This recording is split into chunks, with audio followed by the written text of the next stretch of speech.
प्रणाम। नमस्कार। आइए एक ऐसे महानतम व्यक्तित्व की चर्चा करने जा रहे हैं जो जीवन के लिए बड़ा प्रेरक कहा जाएगा, जिसका जीवन अनुकरणीय कहा जाएगा। उसे तो हमारे हिंदुस्तान की जो रत्नगर्भा वसुंधरा है ना, एक ऐसी वसुंधरा जिस बहुत सारे रत्नों को पैदा किया, अनकाउंटेबल, गिनती करना बहुत मुश्किल है। उसी में एक बड़ा प्रमुख नाम, बड़ा महत्वपूर्ण नाम, देश के पहले राष्ट्रपति, देश के पहले first president of the India, कौन? डॉक्टर राजेंद्र प्रसाद। एक ऐसा व्यक्तित्व, एक ऐसी पर्सनालिटी जो सचमुच में मानवता के लिए एक अच्छा लेशन कहा जाएगा, एक मिसाल कहा जाएगा, एक ऐसा व्यक्तित्व कहा जाएगा जो आम जीवन के लिए बड़ा प्रेरक कहा जाएगा। आइए, इनका जन्म कब हुआ था? 3 दिसंबर 1884 को। 3 दिसंबर 1884 ये है इनकी जन्म तारीख। जहाँ तक जो टाइम इंटरनेट से मिला है उसके हिसाब से जो टाइम है वो सुबह 7:30 7:35। जन्म कहाँ का है? जीरादेई, सिवान, बिहार का जन्म है। आइए, राजेंद्र बाबू वो शख्सियत थे जिनके काव्य पे लिखा था, the examiner is better than examiner, the examiner is better than examiner. क्या गजब का मिसाल है, क्या गजब की बात है भाई, कि परीक्षार्थी परीक्षक से बढ़िया हो गया। परीक्षक ने परीक्षार्थी को लोहा मान लिया। हाँ, जिस परीक्षा में देने गए थे, जिस प्रश्न के 10 विकल्प थे, उन 10 विकल्पों में से 5 ही करने थे, उन्होंने 10 कर दिया। टाइम भी कम था और 10 को लिख दिया कि कृपया इनमें कोई 5 आप देख लीजिए, कोई 5 आप ऑब्जर्व कर लीजिए। एग्जामिनर सर माथे पे हाथ रख लिया कि भाई गजब की प्रतिभा है, लगता है साक्षात सरस्वती पुत्र है। खैर, राजेंद्र बाबू ने ला की पढ़ाई किया, एक मध्यम वर्गीय परिवार में पैदा हुए थे और उन्होंने ला की प्रैक्टिस शुरू कर दिया। प्रैक्टिस अच्छी चलने लगी, नाम रोशन होने लगा। उसी बीच में आज़ादी की लड़ाई चल रही थी। महात्मा गांधी का मोशन, असहयोग आंदोलन शुरू हो गया था। महात्मा गांधी को जापान जाना था, वहां किसानों की पीड़ा, वहां का दुख सुनकर बड़े द्रवित हो गए थे। उन्हें पक्का था कि मैं जाऊंगा और लड़ाई लड़ूंगा, क्योंकि वहां नील की खेती होती थी जिसपे हमारे जो अंग्रेज थे ऑक्युपाइड थे, कब्जा कर लिया था। बापू ने जब कथा सुनी तो निकल पड़े, पहले पटना गए, यह रात्रि विश्राम यहाँ कर लिया था। खैर, जैसा किताबों में पढ़ा था कि विश्राम उन्होंने राजेंद्र बाबू घर पर ही किया था। राजेंद्र बाबू कहीं गए हुए थे, लेकिन थे नहीं, क्योंकि सबसे अच्छा बंगला, एक अच्छा बंगला था उनके पास। खैर, जो उनके काम करने वाले अनुचर थे, काम करने वाले सेवक थे, उन्होंने गांधी को बड़ा सामान्य वेशभूषा में देखा, कोई सामान्य ही आदमी है, तो उन्होंने कमरे में जगह नहीं दिया। जैसे उनके क्लाइंट आते थे, मौके आते थे और बरामदे में कहीं जगह दे दी जाती थी, उन्होंने गांधी जी को ऐसी जगह दे दिया और गांधी जी को प्रतिरोध ही नहीं किया, आराम से बैठ गए और सब काम सही ही करते थे। जब राजेंद्र बाबू वापस आए और उन्होंने कहा महात्मा गांधी आए, तो उनको बड़ी आत्मग्लानि हुई। बापू से माफी मांगी, उनका नहीं भाई, उन्होंने वही किया तो उन्हें करना चाहिए। खैर, वो बड़े प्रभावित हो गए। मन उनके सामने एक ऐसा व्यक्तित्व आ गया जो उन किताबों से और भारी किताब आ गया, जो सीखने का अच्छा मौका मिल गया। मानो किसी खरे सोने को और तपाया गया हो और उभर गया। बड़े प्रभावित। देखिए, बापू स्वयं काम, सारे काम हाथ से कर रहे हैं, चाहे अपने कपड़े खींचने हो, अपने बर्तन धुलने हो, सब कुछ कर। बड़े प्रभावित हो गए। आज से मैं भी अनुचरों पर डिपेंड निर्भर नहीं रहूंगा, मैं भी स्वयं अपने हाथ से काम करूंगा।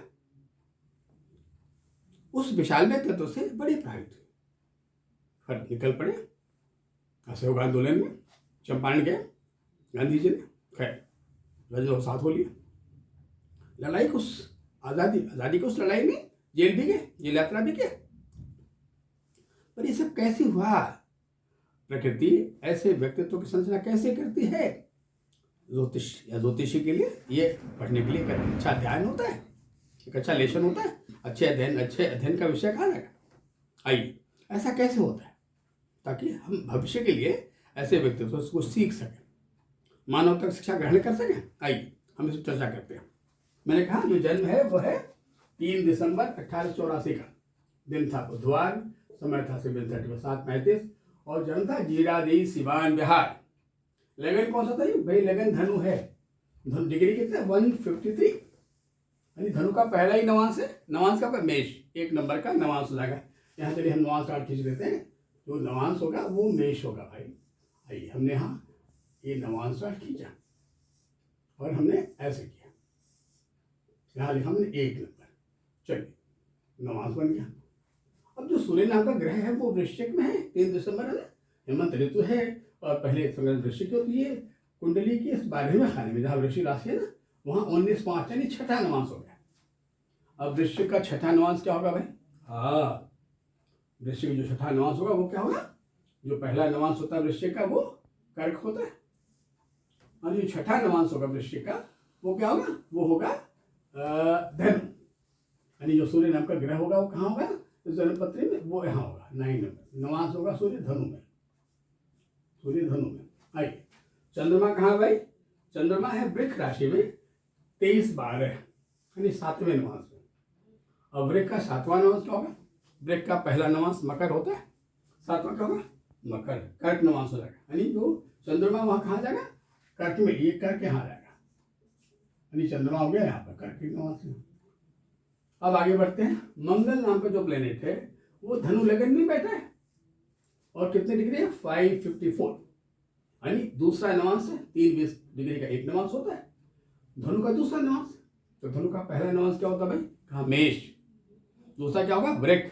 यानी मंगल नाम का जो प्लेनेट है वो स्टार्ट में कहाँ जाएगा? यहाँ जाएगा, मंगल स्टार्ट में जाएगा, मंगल, मंगल नाम। अब जो मरकरी नाम का प्लेनेट है, बुध नाम का जो ग्रह, वो उसी खाने में बैठा है, धनु में ही है, वो भी सेकंड नवांश में ही है। तो 4/22 है ना, बिल्कुल मरकरी में ही आ जाएगा। चलिए, मरकरी भी सेकंड नंबर में आ गया भाई। आइए आगे बढ़ते हैं। बात आती है जुपिटर का। जो बृहस्पति है वो सिंह राशि में 9वें भाव में, जो फेवरेबल भाव होता है इसके लिए, वहाँ 13/4 है, यानी ये चौथा नवांश है। अब मेष का पहला नवांश मेष होगा, चौथा नवांश कर्क होगा। जो बृहस्पति है वो नवांश जन्मपत्री में यहाँ आ जाएगा, बृहस्पति यहाँ आ गया। करेक्ट। अब बात आई शुक्र की, वेनस की। तो दूसरे आचार्य की, तुला का शुक्र है, अपने घर में है, 11 भाव में है, अच्छी जगह पर है, डिग्री है 553 यानी ये भी चौथा नवांश कहा जाएगा। अब तुला का चौथा नवांश कब भाई? पहला तुला, दूसरा वृश्चिक, धनु, फिर मकर, यानी शुक्र मकर के नवांश का होगा। हमने कहा मकर कहाँ भाई? कहाँ मकर? तो यहाँ भाई 10 नंबर, हमने शुक्र को यहाँ लिख दिया, मकर। अब बात आई शनि की। सैटर्न कहाँ है? कहा वृक्ष राशि में अंतिम डिग्री में, अंतिम अंशों में रेट्रोग्रेड है, ठीक है, 29/15 यानी अंतिम नवांश होगा। अब अंतिम नवांश क्या होगा भाई? हाँ, वृक्ष का पहला नवांश क्या होता है? मकर। अंतिम नवांश क्या होगा? कन्या। यानी शनि नाम का जो प्लेनेट है वो कहाँ जाएगा?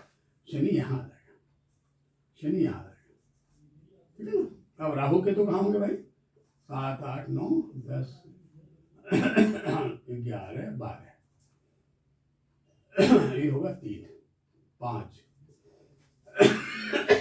अब राहु नाम का जो प्लेनेट है वो कन्या में है और 20/12 यानी 7वें नवांश में। कन्या का पहला नवांश मकर होता है, 7वां कर्क हो जाएगा, राहु भी यहाँ आ जाएगा, राहु यहाँ आ गया।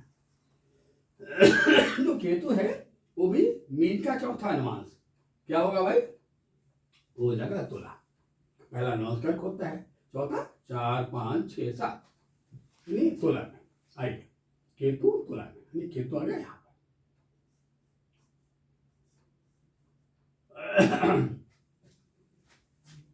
कन्या का जो पहला 2 डिग्री है ना, राहु कन्या के 7वें नवांश में 20 डिग्री का ना, 7वां नवांश क्या होगा? कर्क, यानी राहु कर्क में आ गया।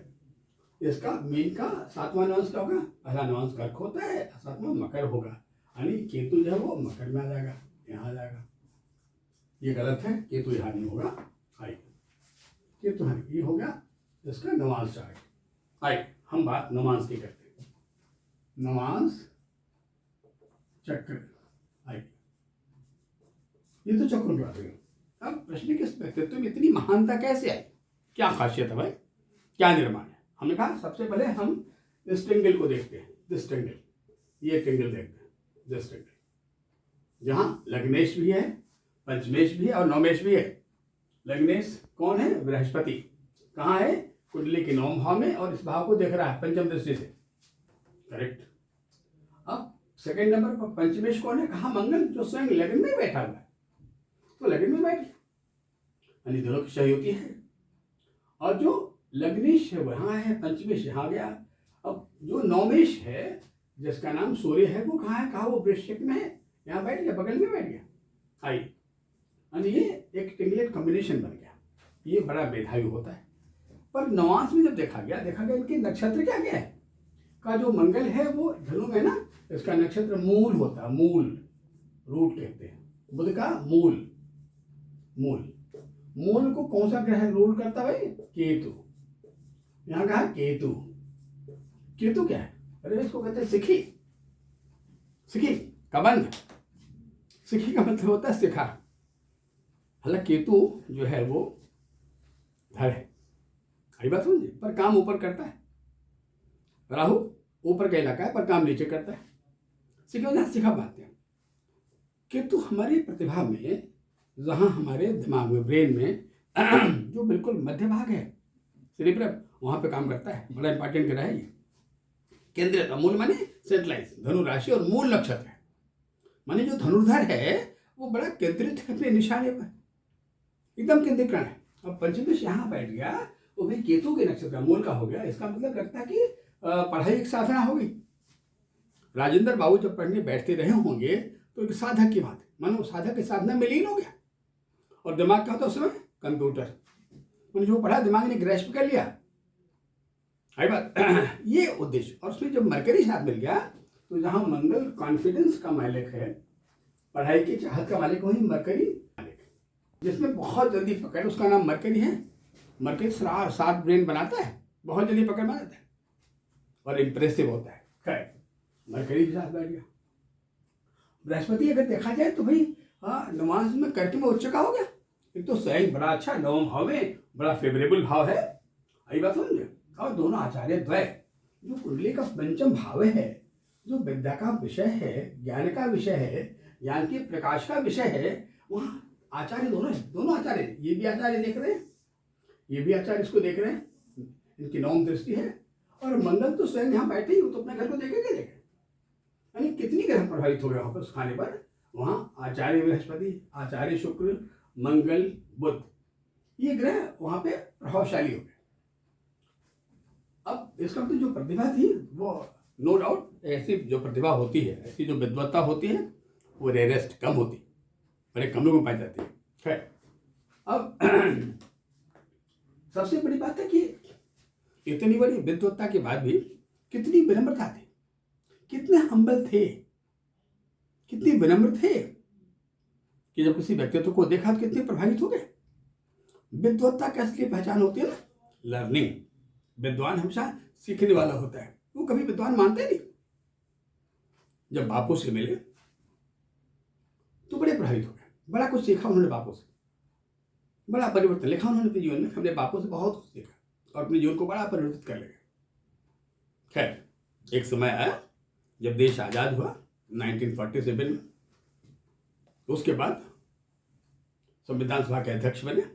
और 1950 में जब हमारा संविधान दिवस आया, जब हमारे देश का रिपब्लिक डे आया, गणतंत्र दिवस जब आया, तो पहले प्रेसिडेंट बनाए गए, पहले राष्ट्रपति हमारे राजेंद्र बाबू बने और बड़े अपने कार्य को बड़े महती ढंग से किया। एक कहानी मुझे याद आ रही है, एक मैगजीन मैंने पढ़ा था कि जब वो प्रेसिडेंट ऑफ इंडिया थे तो उनके गांव के कुछ लोग उससे मिलने गए थे।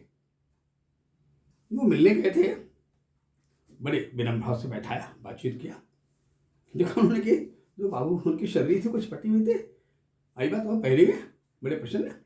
उन्हें ये लोग वस्त्रों पर ध्यान नहीं देते थे और बड़े संवेदनशील होते थे, मानो मानवता कराह रही है ये देखकर अपने दर्द को भूल जाते थे, देश के लिए, धरती माँ के लिए, भारत माँ के लिए समर्पित थे। जो दूसरे की वेदना को समझ ले वही तो संवेदनशील है। आत्मोत्सर्ग भूतेषु, महानता विद्वता क्या परिचय है? जो अपने समान ही अन्य प्राणियों के दर्द को महसूस कर लेता। खैर, लोगों से बातचीत हुई तो उन्होंने कहा कि भाई आप लोग आए हैं तो भोजन करके जाइएगा। खैर, कई 8-10 लोग रहे होंगे, 1-2 खास लोग थे जो उस ग्रुप को लीड कर रहे थे। कभी आप लोग भोजन कर जाइए। उनका साहब, और भोजन देखिए, एक भोजन अभी सार्वजनिक है, आप लोग उसमें भी ग्रहण कर सकते हैं, और हम थोड़ा अलग से खाते हैं, कुछ तो थोड़ा जो आपकी सुविधा हो। आप मेरे अतिथि हैं तो जो आप। खैर, बाकी जो ग्रुप के लीडर्स थे उनका साहब, सर बड़ा सौभाग्य होगा हम आपके साथ भोजन करें। बाकी जो लोग साथ में आए उनको हम आम भोजन, जो आम सबका भोजन बनता है उस पर बैठा दें। खैर, बाकी लोग आम भोजन में बैठ गए और ये लोग राजेंद्र बाबू साहब खाना खाने बैठे। बड़ा मुश्किल हो गया। जब लोग खाए तो उन्होंने कहा, बड़ा साहब तरह के व्यंजन थे, कई कटोरियाँ थी, तो गिन भी नहीं पाए कितनी कटोरियाँ थी। और जो राजेंद्र बाबू साहब खाने बैठे उन्होंने दिखाई तो भाई बड़ा कुछ ऐसी रोटी खा रहे हैं जो बड़ी मोटी मोटी रोटी है, और साग वाग खा रहे हैं, साथ में साग रोटी खा रहे हैं, कुछ सलाद खा ले रहे, ठीक है। खैर, खाना पड़ा, मजबूरी थी, कमिटमेंट क्या था, कल्पनाएं कुछ अलग थी कि भाई तो प्रेसिडेंट ऑफ इंडिया है, इनके साथ खाएं कुछ और ही हमको डिफरेंट मिलेगा, अदर स्वाद मिलेगा, बड़ा खड्डस व्यंजन मिलेगा। खैर, जब लोग निकले और मिले तो लोग बातें करते आपस में, भाई देखो यार हम तो कटोरियाँ गिन ही नहीं पाए, कुछ खाए कुछ छूट गया। ये लोग चुपचाप सुन रहे थे। कहा, भाई तुम बताओ, आप तो खाए हो ना, आप तो प्रेसिडेंट के साथ खाए हो, आपके व्यंजन तो और बढ़िया रहे, और मधुर रहेंगे। कहा, नहीं भाई, बड़ा शानदार हो। खैर, प्रेसिडेंट बनने के बावजूद भी उनका भोजन, उनका वस्त्र बहुत सामान, बहुत सिंपल, यानी वो कंप्लीट पूर्णतः विनम्रता के प्रतीक थे। ऐसे लोग धरती के देवदूत कहे जाते हैं। ऐसे थे राजेंद्र बाबू। खैर, आज इसी एपिसोड पर इतनी बात करेंगे, कल नए विषय पर नई बात होगी। तब तक के लिए नमस्कार, प्रणाम।